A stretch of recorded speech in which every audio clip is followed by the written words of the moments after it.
Hello, lovely people of the world. Welcome back to my channel. And I miss you guys. And I pray that you are in the best of health, in the best mindset, with the best motivation to get through this semester successfully. Now, welcome to yet another lesson on principles of assessment and evaluation. And in this week, there are two parts to the lesson.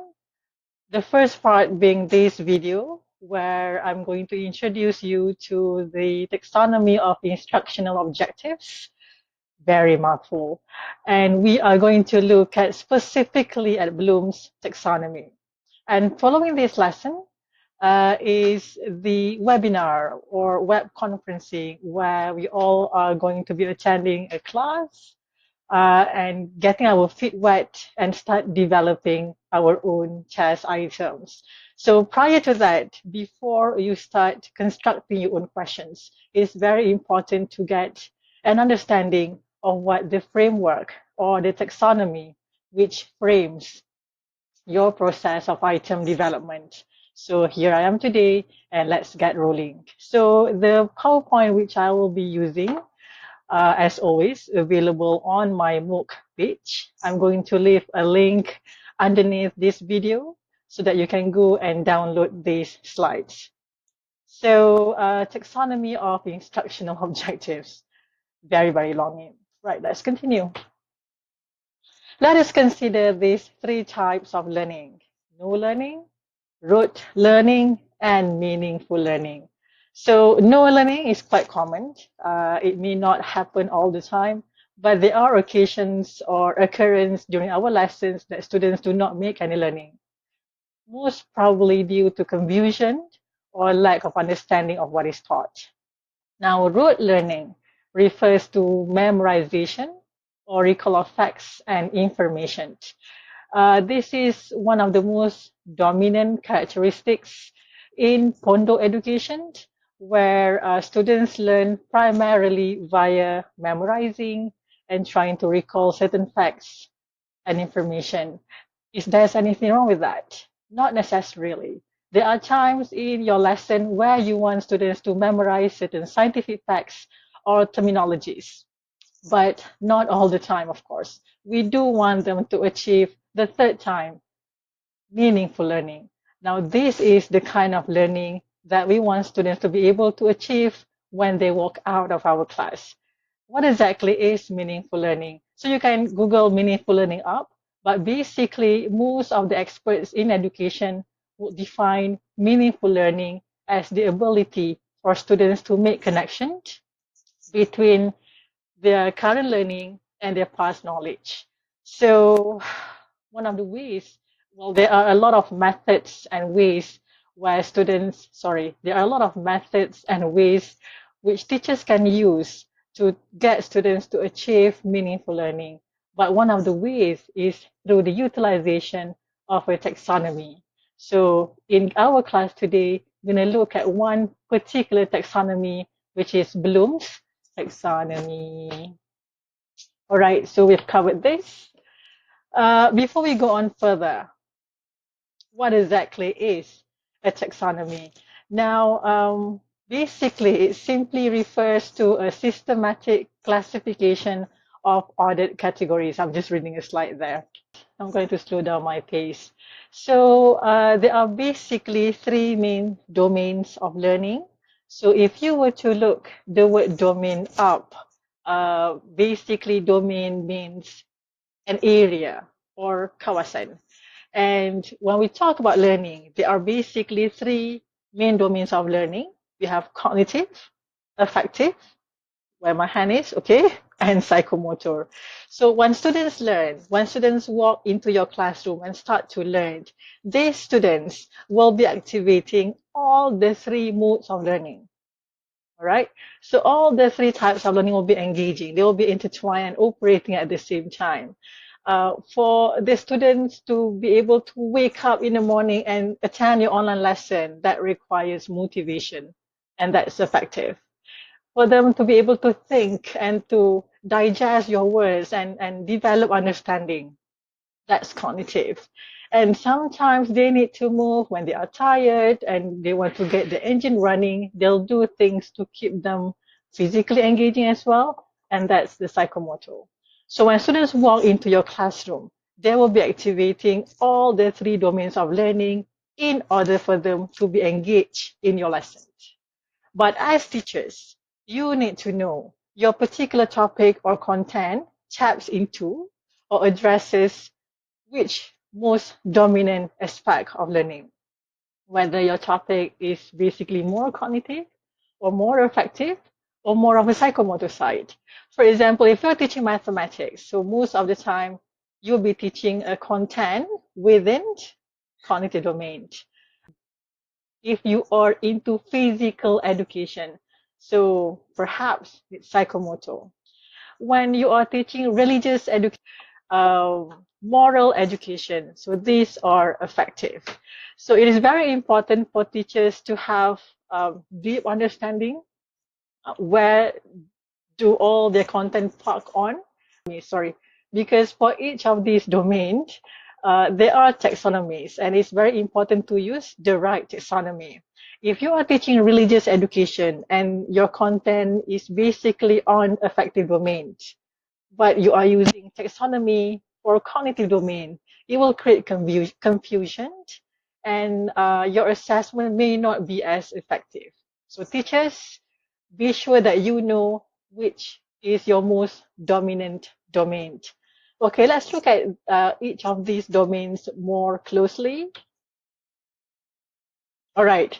So cognitive domain is basically aspects pertaining to learning that relates to things such as justification, understanding, analyzing, rationalizing. Anything that has got to do with thinking process is basically learning within cognitive domains. We are going to get into more detail once we get into our web conferencing lesson, so don't worry. This is just an introductory video. Okay, affective domain, or like this. Where is my hand? Okay, affective domain, basically learning that relates to concepts or aspects pertaining to feelings, emotions, mood, tone, appreciations, motivation. So these are all within the affective domain. And psychomotor, last but not least, learning which involves kinesthetic movements and psychomuscular coordination. So for each of these, taxonomies are very domain specific, though we do have taxonomies which encompass all the three domains, but we are going to look at taxonomy for each of these domains in the near future, so don't worry. Okay, moving on. So what is actually taxonomy of educational objectives? I guess I've been mentioning the word taxonomy more than 20 times now. Basically, when we talk about taxonomy, it is a framework and it helps teachers to frame their lesson and also to frame and as a point of reference in their assessment development. Okay, and in this particular video, we are going to look at solely one particular domain, which is cognitive, and we are going to look at specifically Bloom's taxonomy. To get a bit of an overview, historical overview of what Bloom's taxonomy is. So in 1946, Benjamin S. Bloom was the assistant director of the assessment board of the University of Chicago. And he wanted to give instructions to all the faculties to develop an item bank system. But then he realized that when teachers or educators develop items for tests and examinations or even tasks, they didn't have guidelines to item development. So how did teachers and educators differentiate difficult items from easy items, complex items from simple items? So he wanted to come up with such guidelines. So in 1946, in the same year, he started to gather assessment experts from around United States and formed a committee.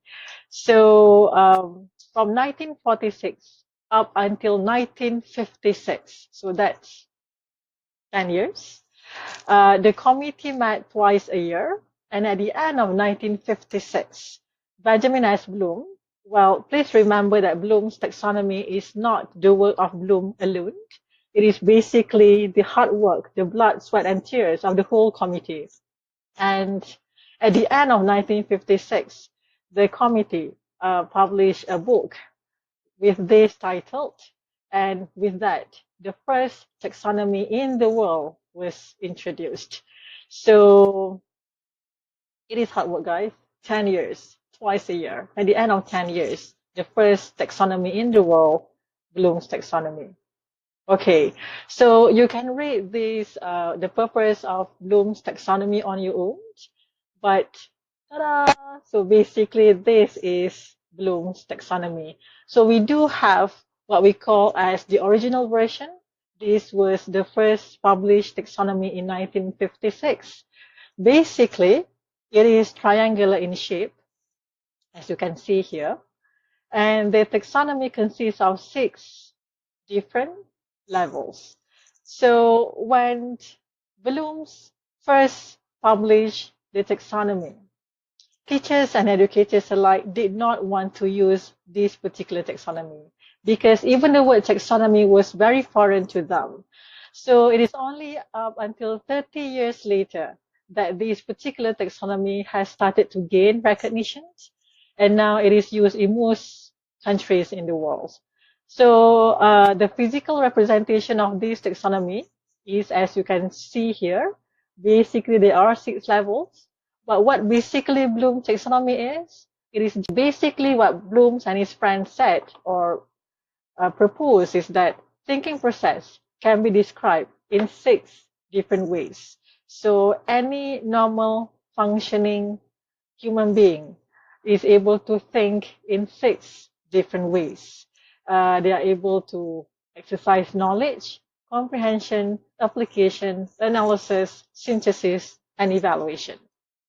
Okay, so in 2001, one of the Bloom's mentees, which is Anderson and Cresswell, basically feel like the taxonomy may not be that accurate. So Anderson and Cresswell publish or revise the old taxonomy and come up with a new one. So this is known as the revised taxonomy. So basically the original taxonomy, as you can see here, and the revised taxonomy are very much similar. They still maintain the triangular shape, and both of these taxonomies have 6 different levels, and they are still in increasing levels of complexity. Now, what's the difference? Basically, the old taxonomy or the original taxonomy, the one that was produced by Bloom and his committee members, used noun. Basically, noun is kata nama. If you see here the words such as knowledge, comprehension, application, up until evaluation, they are all nouns. Now, Anderson and Cresswell feel like noun may not be that user-friendly to teachers and educators, so they change these nouns to verbs, kata kerja.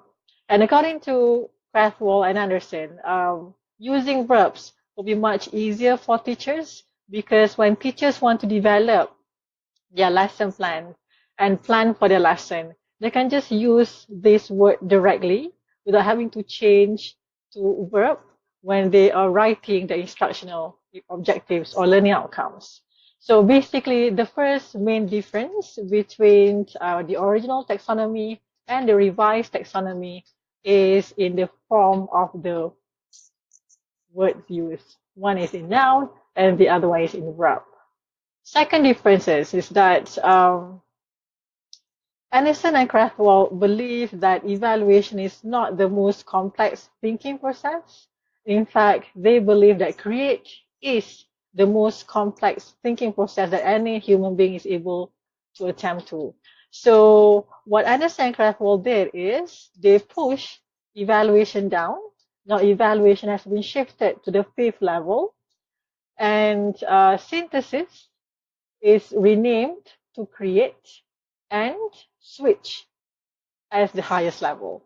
So now we have the revised version that uses verbs as the name of the levels. There are still six levels, but the highest level with the revised version is the word create, with evaluate being the fifth level. Right? Why am I emphasizing so much on this? Because the one that is used in our curriculum now is the revised version. The current curriculum that we are using in schools, the curriculum standard sekolah rendah and curriculum standard sekolah menengah, both use the revised taxonomy. In UITM, when educators and lecturers prepare their assessment, we are using the revised taxonomy. And in your assessment, in one of your assignments, which is your major project, I'm also recommending that you use the revised version. Now, we're going to have a detailed look and exploration at each of these levels when we do our web conferencing lesson. But for now, this is just an overview or background about Bloom's taxonomy. Right, moving on. The reason why the standardized assessment and even your final examination and tests have KBAT or higher order thinking skills is because we use Bloom's taxonomy in our education system. And Bloom's is one of the few taxonomies that has KBAT. All right.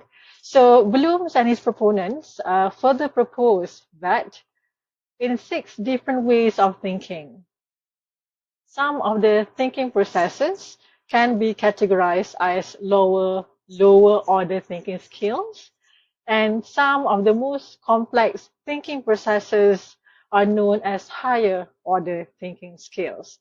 Now, we are going to listen to a lot of lots and hots in the future. So make sure that you get this like seriously. It's very important. Okay, so the three lower levels are known as lots, lower order thinking skills, and these are remember, understand, and apply. And the third highest levels are known as higher order thinking skills. And these consist of analyze, evaluate, and create. According to Bloom's and his proponents, that these six levels are hierarchical in nature, which means that the higher you go, the more complex your thinking process gets.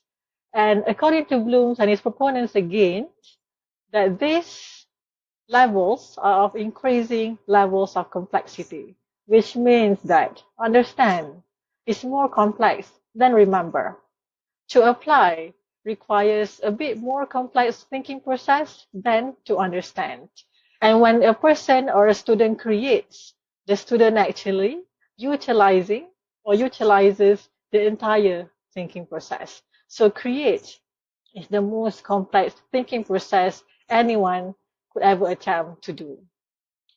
Secondly, the use of one level would incorporate the use of all the levels below. For example, in order for you to understand, you must be able to remember. That's the only way for you to understand. In order for you to apply a particular knowledge or context or information, you must be able to remember and understand. Then you'll be able to apply. Hence, create is the most complex thinking process because it uses all the levels below, hence all your thinking abilities. Are you doing all right so far? Okay, so please understand that Bloom's is not the only taxonomy of cognitive domain. There are a lot of other taxonomies in this world which teachers can use. Here, these are some of the existing taxonomies which also describe cognitive domains. However, Bloom is the most popular because Bloom's is the first taxonomy ever invented. In addition to Bloom's taxonomy, teachers can also use SOLO, structured observed learning outcomes, which in my experience and opinion is a better fit if you want to teach science and also relational concepts. We also have Marzano and Kendall's taxonomy, teacher thought, significant learning, and all the rest. But for formal education system in Malaysia, it's already prescribed in our curriculum that teachers have to use Bloom's taxonomy. This is in line with the National Education Blueprint 2013-2025. Now, there's a lot of critics with regard to Bloom's taxonomy. When Bloom's and his committee published Bloom's taxonomy in 1956, even though this is hard work of 10 years, it is not really backed up by empirical evidence. Um, there was no research findings or anything that is empirical in nature to support Bloom's taxonomy. Let me just get to the right page. Yes, this is the one. In fact, what we have here is basically the best guess from the best educators at that time about what constitutes thinking process. So because of the lack of empirical evidence, this particular taxonomy has been criticized heavily, and also because it's hierarchical in nature. It is also being criticized the notions of increasing levels of complexity, where the use of one particular level may also involve the use of the lower levels. This may not be true. For example, in my experience, in mathematics, mostly, you don't even have to use understanding. You only need to memorize the formula and you are able to apply the formula. So that basically involves the right use of knowledge and application without using comprehension at all. So it may be different when it comes to different contexts. And also, to me, I believe that defining your thinking process only in 6 different ways is basically an understatement or underrating the wonderfulness of your brain. Your brain is an amazing, amazing creation. It can do wonders. And to limit the brain functions to only 6 levels can be very delimiting. And the other criticism is that when Bloom's proposed the taxonomies, we have taxonomies in 3 different domains of learning. Let me just get to the right slides. Where are you? Right. So basically, Bloom's and his committee members work on all the taxonomies for all the 3 domains of learning. And addressing the functions of your learning in 3 separate, distinct entities may not be accurate, because when a student learns, the student will be basically operating all the 3 domains of learning. And they don't learn in separation. Like, okay, I'm going to use my cognitive today. I'm going to leave my affective at home. Or let's just do psychomotor without thinking. So uh, different people may argue this, saying that there is an interactions between all these 3 levels, but one will be more dominant, and hence you use one particular taxonomy. But in real life, you will be needing all these 3 domains in operation equally. So looking at 3 separate domains separately may not be the best descriptions of how learning works. But in all honesty, to use a taxonomy is better than not to use it at all. So at least when teachers use Bloom's taxonomy, they have guidelines and guidance, and they do think more comprehensively of what the items in the assessment should represent. And also having an understanding of taxonomy and using taxonomy basically gives you an understanding of what thinking process constitutes. Hence, you may be able to understand your students better and also how the learning works. So, in that respect, it will make you a more empathic teachers. So that's it, guys. So that's all the 6 levels of Bloom's taxonomy. We are going to explore each. So I'm just randomly going through slides here. So we are going to explore each of these levels more extensively in our next lesson this week, starting this Wednesday, where we are going to create questions based on each of these levels. Now, that's the exciting part of our lesson. All right, so till then, let us just give through the key takeaways. I'm trying to get to the last slide here. So we have looked at two versions of Bloom's taxonomy, the original and revised version. It's important to know the difference, but the one that we will be using for our lesson starting this Wednesday and also for your assignment is the revised version. We have also looked at lots and hots, and we are going to create questions, lots questions and hots questions very soon. So till then, guys, thank you so much for your time. Stay safe, stay at home, stay calm, stay positive, and let's break the chain of infections. All right, till then, thank you.